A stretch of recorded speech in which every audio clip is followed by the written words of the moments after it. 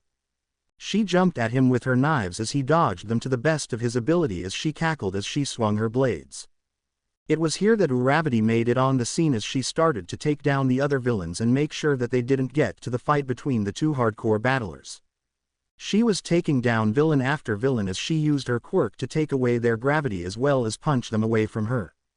She even utilized a gravity field around her to lower it so she could get out of sticky situations that she got herself into. When every single villain was defeated, she heard the scream of Mastermind as he was sent flying towards the stairs of the USJ. Looking back, she saw many cuts and bruises on him as he slowly got back up, and looking across the field, they found Toga with barely any damage at all. She had bruises on her body that were healing up as if she had a healing quirk, and that was seriously pissing off Izuku.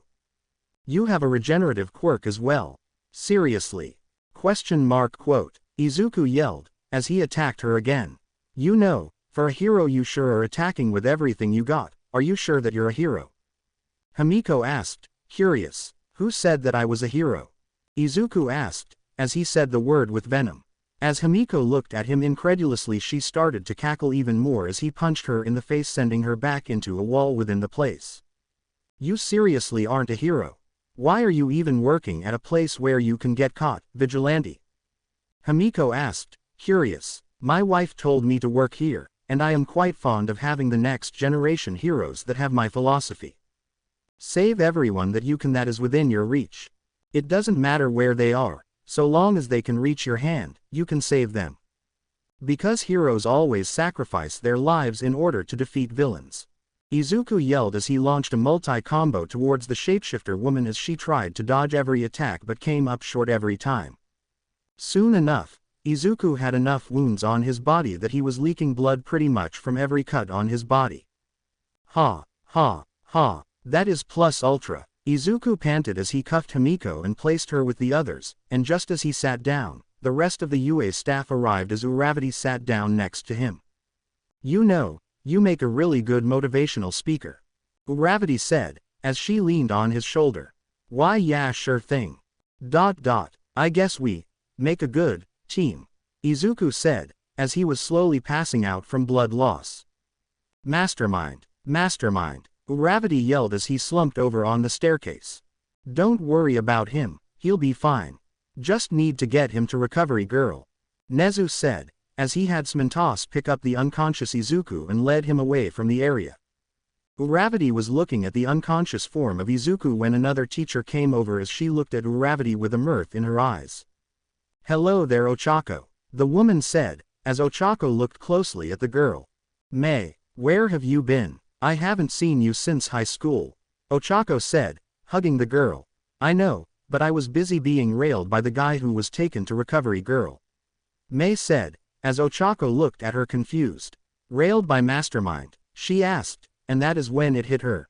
That new teacher that she was told about was Izuku Midoriya, the guy that her husband hated with a passion while she had a crush on him in high school. She never got the chance to meet him personally.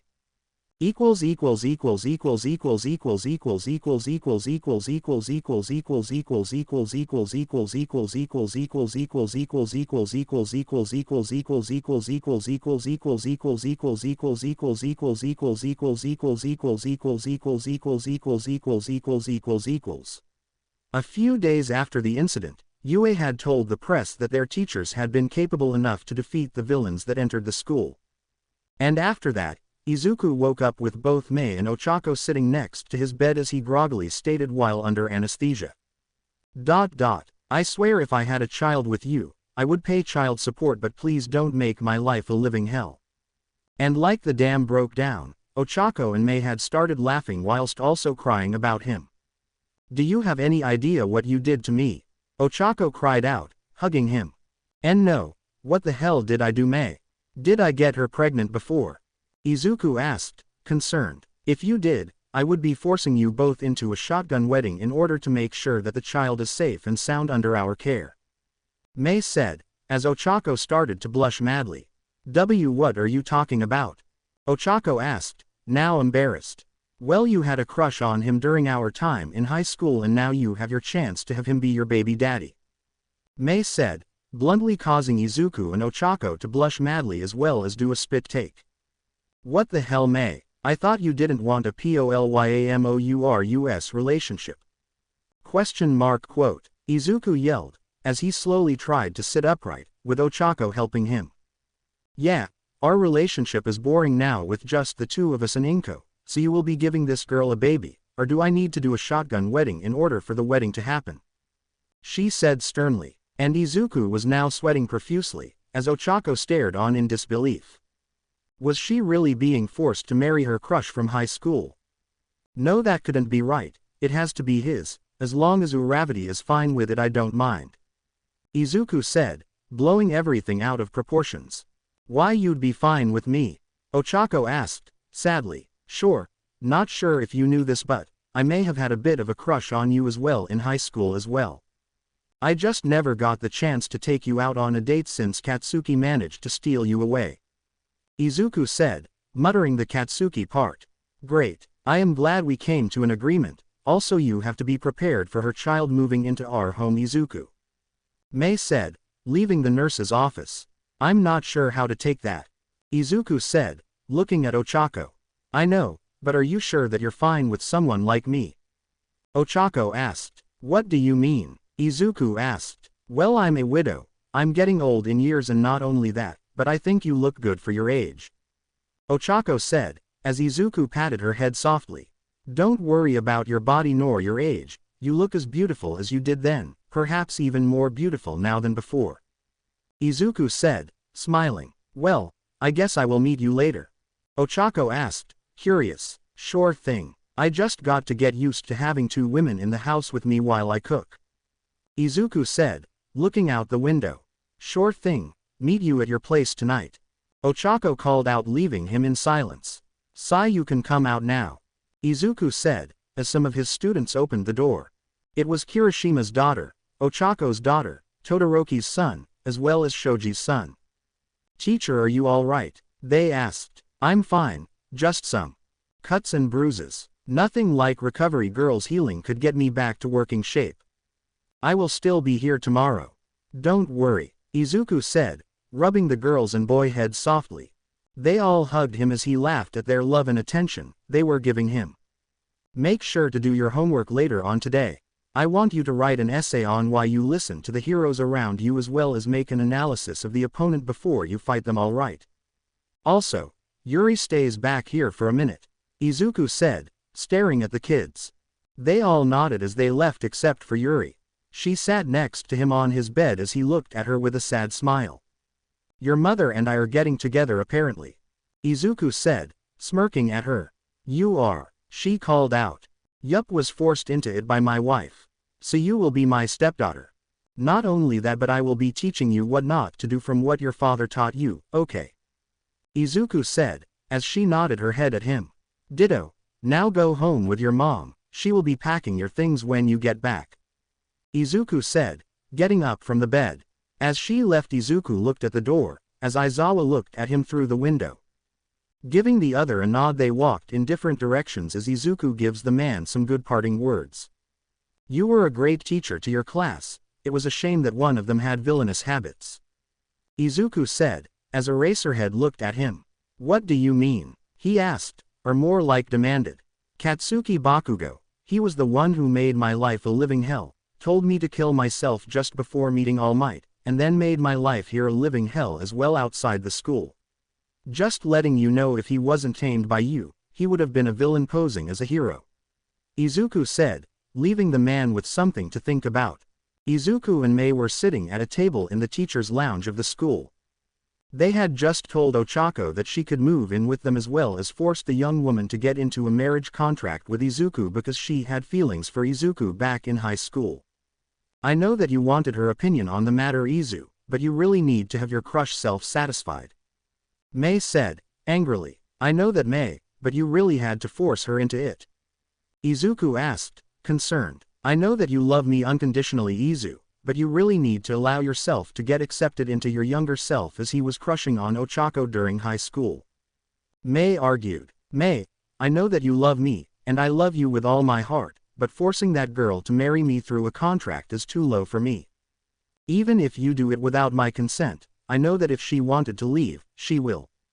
I still don't believe that you didn't hate me during high school because of the bullying that I suffered during high school because of Katsuki. Izuku said, as Mei looked at him with a sad look.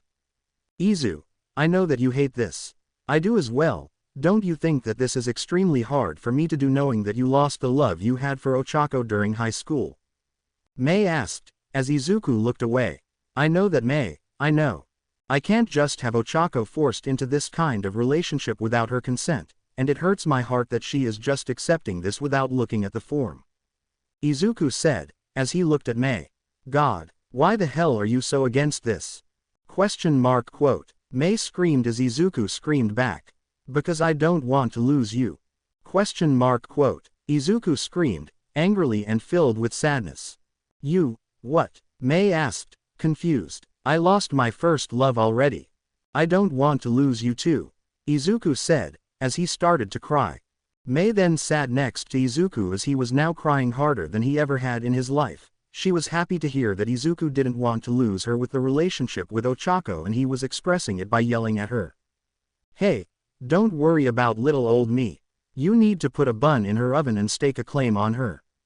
Polyamory is still legal in this day and age, Mei said, as Izuku stared at her. I know, but I just can't help but feel like I am taking away something from Katsuki, even though he deserves it for all he's done to me. I don't like taking something that used to be his, Izuku said, sadly. He still was bitter about Katsuki's death, and with him never being capable of relinquishing their friendship, Mei knew this as well. She knows how Katsuki was towards Izuku and knew that some part of him always wished for the Pomeranian to just apologize for the shit he had done, but now he can't get that chance. It was here that Ochako decided to enter the room as she sits down next to Izuku. Hey, don't worry about losing her. If she left you, then that means that she wasn't for you. Ochako said, right in front of Mei as said girl nodded her head. If I left you, Izuku, then that would mean that I lost someone who was the world to me. Someone who was kind, generous, as well as a smart cookie in terms of support. You were also the very first friend I ever had in my life. So me leaving you for someone else would be me spitting on the promise I made to your mother. Mei said, as Izuku stared at both of them. I'm sorry for throwing a hissy fit about this. I just never had more than two people believing that I could have a family in my life. Not to this point of a family, of course, Izuku said, as he sniffled. Well, in terms of this marriage contract, I will take it. Katsuki was very abusive towards me anyway, and I was waiting for something bad to happen to him eventually. Ochako said, signing the paper. Wait, Ochako, you need to read the fine print first. Izuku said, as Ochako finished signing it. No, Izuku said, as his face lost all color. What is wrong, Izuku? Ochako asked, concerned. Izuku pointed at a certain line in the paper and Ochako read it, and she wasn't happy about what it said. Basically telling her that within the minute that this paper was signed she would need to have sexual intercourse with him to the point that she gets impregnated. Why is that in there? Ochako yelled, looking at Izuku. I tried to warn you. It was Mei's idea, Izuku said, mumbling the last part. What did you do? Ochako asked. No, demanded. I may or may not have changed the paper to where you had to have sex within an hour of having the paper signed, Mei said, as she whistled. Well, since I already signed the paper, let's head to your place. I need to get some stress out anyway, Ochako said, as she pulled Izuku away from the school. Have fun, Izu, Mei called out. No soba for you tonight, Mei. Izuku screamed as he was hauled away from the school whilst the students were looking on in awe. Izuku woke up in his bed next to Ochako and Mei.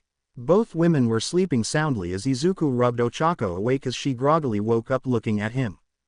When she saw his face, she smiled goofily as she hugged him. Morning, she called out. Morning, Ochako-chan. Want to go out on a date today? Izuku asked, looking into her chocolate brown eyes. Sure.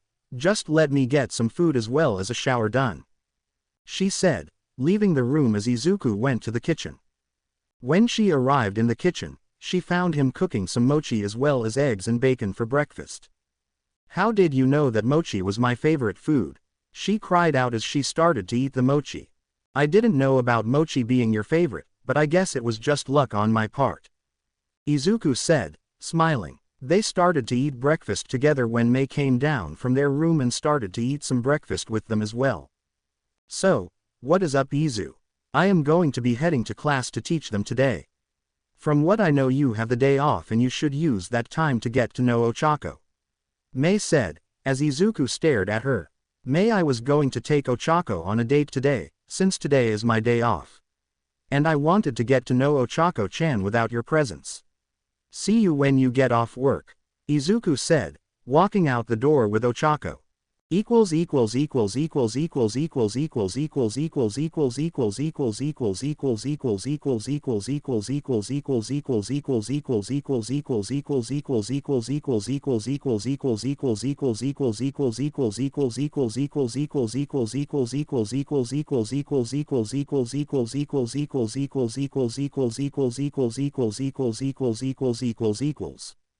Izuku and Ochako were walking around Kyoshiya Mall as they were out on their date. Izuku had bought some clothes as well as souvenirs for Ochako.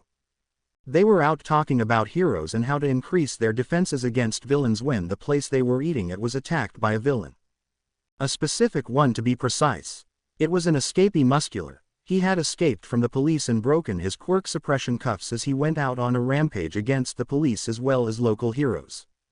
But almost as soon as he started to fight with the police, he was attacked by two underground heroes who fought in the early hours of the morning and the late hours of the evening. It was the underground duo Dekiru, as they were a duo who fought villains as well as defeated them whilst healing the other with their abilities. Kota was the main enforcer of the two since he had the attacking power with his quirk while Eri had the healing effects in order to heal any damage to them as well as civilians. Well, that was settled really fast, Izuku said, as he looked at the young heroes. Yup, children grow up so fast these days, Ochako said, smiling. I know, I gave Kota the idea of going underground a few years ago. Izuku said, smiling as well. How so? She asked, as he told her about his encounter with the boy a few years prior. They were walking over to a park when they ran into the next generation of quirk users as Izuku smiled sadly at them. What's wrong, Izuku? Ochako asked, concerned. I am just glad that the children of this day and age don't have to worry about not having a quirk in this day and age. With the previous generation like us, I was the only child who was born quirkless. I was bullied relentlessly for it and was told to kill myself many times over for it. I proved them wrong that someone quirkless could become a hero if they only applied themselves in order to do it through the sports festival. Izuku said, looking at Ochako. You won the sports festival? She asked, as he looked sheepish. I won the third year's sports festival. I literally brought a wrench as a weapon into the arena and literally smashed Katsuki's face in with it.